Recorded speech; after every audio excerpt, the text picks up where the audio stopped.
এখানে কতগুলো ডিম পেড়ে রাখছে। আসসালামু আলাইকুম। আজকে আমরা বাজার থেকে কিছু গুঁড়া মাছ কিনেছিলাম। ওগুলোর যে ওয়েস্টেড পার্ট এগুলো আমরা দেবো। দেখি এগুলো মাছ মুরগিগুলো কেমনে করে খায়। যেমন বাজারে যে মাছগুলো কাটেন না, যে মলা মাছ কিনেছিলাম, মলা মাছের মাথাগুলো দিয়েছি। এগুলো কিভাবে খায় সেগুলো দেখুন।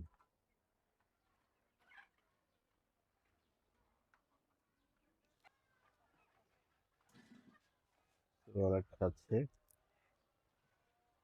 খুব মজা করে। এখানে কতগুলো ডিম পেড়ে রাখছে। ওরা মুরগির আসলে ডিম দেখলে ওরা ডিম পাড়তে যায়। তো আলহামদুলিল্লাহ আমাদের এখানে অনেকগুলো ডিম আছে, 4, 7, 11টার মধ্যে ডিম আছে। 11 ডিম ইনশাল্লাহ আমরা যে কোনো একটা মুরগিকে এখন বসাই। ডিম কোরালা মাছকে দেখেন কতগুলো, পুরো একটা বাটি ভরে গেছে।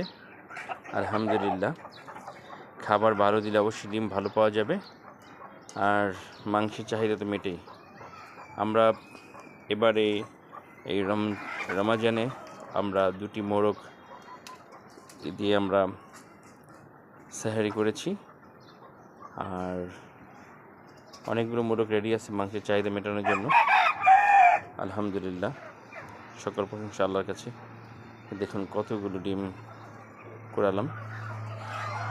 সো এই এক আনন্দ, যেটা যারা আসলে এই বিশেষ করে ছাদ কৃষি বা মুরগি পালনের সাথে সংশ্লিষ্ট না, তারা আসলে এটার এই ভালোবাসা, এই ডিম পাওয়ার যে আনন্দ, এটা আপনারা বুঝবেন না। সে সকলকে অনেক অনেক ধন্যবাদ রইল আমার ছাদের উঠোন থেকে আমার ভিডিও দেখে আমাকে ইন্সপায়ারিং করার জন্য। যদি অনেক কিছু আমার শেখার বাকি, ইনশাল্লাহ ধীরে ধীরে শিখব। আপাতত আপনাদেরকে ডিম দেখিয়ে শিখতেছি। তো ইনশাল্লাহ সামনে আরও ভালো কিছু করব, দোয়া চাই। তবে আমি এর আগে কবুতরও পেরেছি, কবুতর একটা শখের বিষয়, কিন্তু মুরগি আমার শখটাকে অনেক গুণে ভরে দিয়েছে।